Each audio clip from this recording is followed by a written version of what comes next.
Yo people, shouts to everyone watching this video. This is not going to be a long-winded video. I've got a few points I want to make and I'm going to address them. Before we get into this video, please like, share and comment on this page. Get me hot in these streets. I'm going to cover a lot of topics, including Africa, where I just came back from. I'm a London resident. I grew up here, been here my whole life. A connoisseur of music, a connoisseur of fine art, swag, style, fashion. There's so many topics I can touch on with this YouTube, but something's been troubling me lately, and it's the constant insults to the African people and the African continent from people that look like they're from the African continent. And there's a reason why I said that look like, because mentally, if you're not an African, then you will never have love for Africa. But I don't understand the recent obsession with so many people since 2016 going back to Africa, some having the time of their life, saying they've been transformed into different beings, being successful in business, growing their families, getting peace of mind that they never had before in the Western world. And some are almost like agents. They come, they critique, they complain, they diss, they disrespect. They put Africa on a pedestal only to rip it down while staying there, whilst making content about it, and actually having YouTube pages where they humiliate the people, where they disrespect the people and do several things. Now, initially, what started this need to go on YouTube was I was going to do travel vlogs after being inspired by a rap legend, should you say. I don't know if he's a rap legend, but somebody that's been in the rap game for a long time that I followed, and that was JT, the Bigger Figure. I remember watching his YouTube page, and he was in during the pandemic, and he was in Burkina Faso.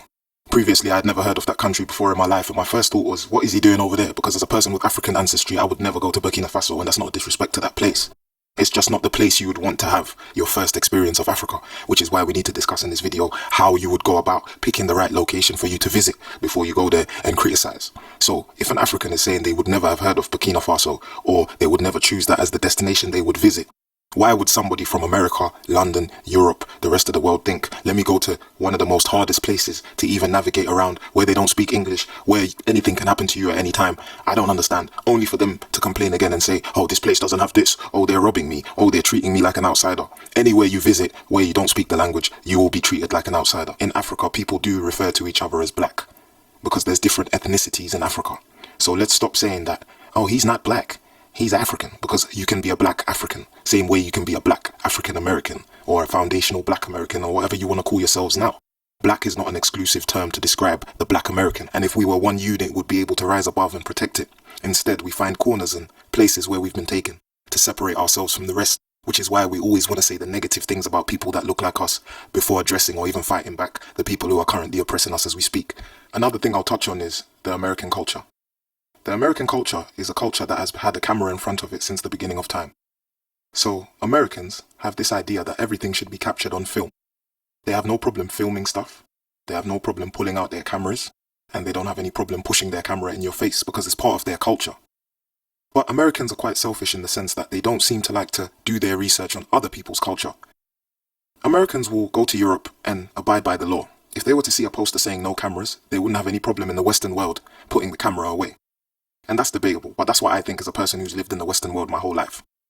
But in Africa, when people say they don't want to be on film, it's almost as if they're offended, like, how could you tell me you don't want to be on film? Who do you think you are? You should be happy I'm visiting your continent. You should have a red carpet waiting for me, because in my dreams, that's what I envisioned. A lot of Americans are quite delusional when they look at their life from the lens of a movie. A lot of people want this Wakanda thing or this Back to America thing, but it's not reality. In reality, you're going to Africa with about $1,000 US. That $1,000 will last you 2 to 3 weeks, which is impossible in the Western world. And that's the reason why the game is rigged.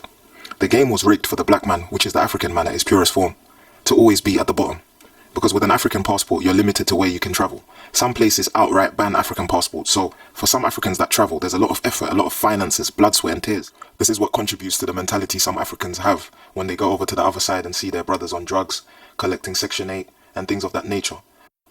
So as much as black Americans seem to think they're the only people who are oppressed, compared to an African's plight, I'll be honest because I've visited both places, it's not the same. It's far from the same. In America, there's oppression, yes. There's slavery and all the things that took place, yes, I agree. But in America, there's a chance. There's an opportunity. There is room for growth. They even have freedoms that some African countries don't have in this modern day. They have facilities, they have loans, they have credit. They have things that can enable and equip somebody who already knows they're oppressed with all the tools and resources to still be successful whilst being oppressed. So this is where the big fight comes, where the African says, yo, you're being lazy. And the American says, no, I'm not. You don't know what I'm going through. It's only because the African is also oppressed. But there is no hope in Africa. There is no loans. There's barely any healthcare in certain parts of Africa. And I won't generalize because Africa is not a country. There's great parts of Africa. But for the average African, these necessities and amenities are not there. Meaning, without that, I still made it to your country. I'm a doctor now. You're going to call me a scammer. We're all scammers. The best one is the one that's successful though. That's the mentality that African has and the American has to know. I've been taught by the white man to cry, to march, to voice my opinion when I'm being tormented rather than getting up and doing something about it. And this is what's going to lead to how we end this video. This is the first of many, of course, but I can't touch the whole topic or this whole discussion in one video. But the last topic I wanted to touch was, before you go to Africa, do your research. Africa is not heaven on earth.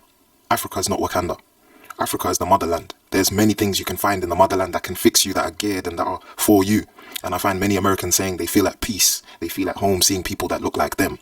That's what Africa's good about. Africa's a good place to go recharge your mind, for you to come back to the Western world and hustle and step your game up. It's a place I recommend for the elderly. Once you're finished with the Western world and it's making you sick, because it will do, because of the poor food, the chemicals, the diet, it's best to go back to Africa. But as a young woman looking for love, you can't be delusional and say, oh, I'm going to go to Africa and find me an African. Because you're going to find someone that's going to scam you, because he looks at where you come from as a successful place. And whether you like it or not, your oppressor's stamp is on your back and everybody can see it, because he's made you become accustomed to certain things that only he can give you.